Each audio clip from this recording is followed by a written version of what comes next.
أن اقذي فيه في التابوت, that you take this child of yours and you place him in a tabut, in a chest. فقذي فيه في اليم.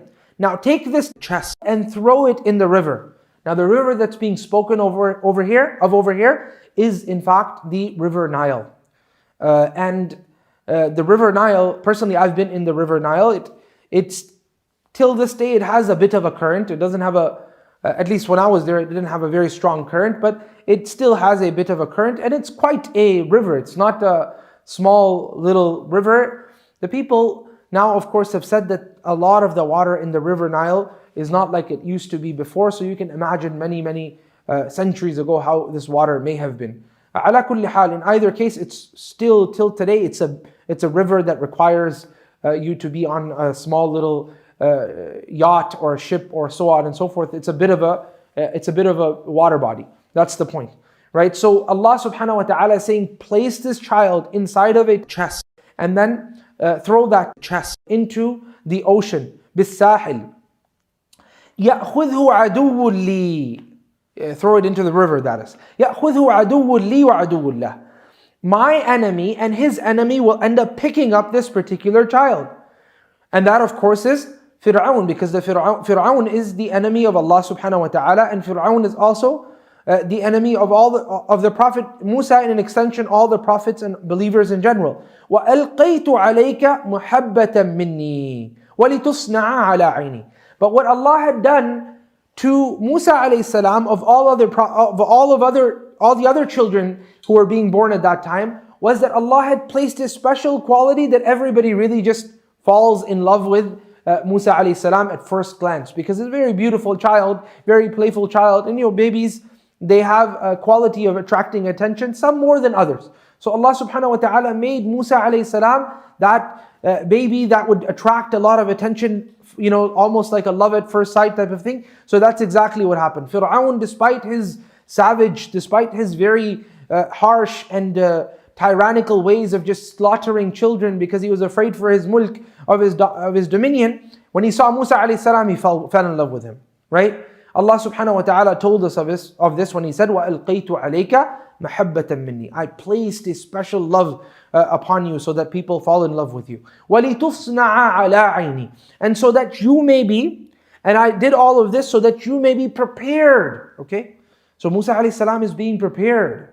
Sometimes there's events that happen in our lives which are difficult. Essentially, they look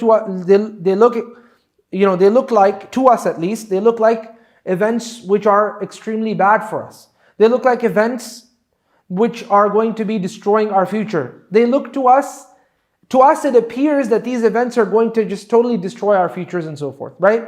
But Allah subhanahu wa ta'ala knows that those apparently destructive events in your life, they actually have a very, very productive outcome when Allah subhanahu wa ta'ala wishes to make you see that productivity eventually within your life. So Allah subhanahu wa ta'ala says, وَلِتُصْنَعَ عَلَىٰ عَيْنِي.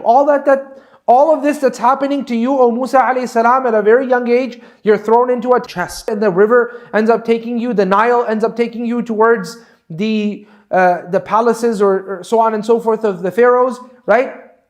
Through the streams that would lead right up to the ponds in front of the palaces of Pharaoh. All of this appears to be something wrong happening in your life. All of this appears to be traumatic and so on and so forth. But I'm doing this because I'm preparing you for a great task. وَلِتُصْنَعَ عَلَىٰ عَيْنِي. So that you are prepared and you are raised under my care.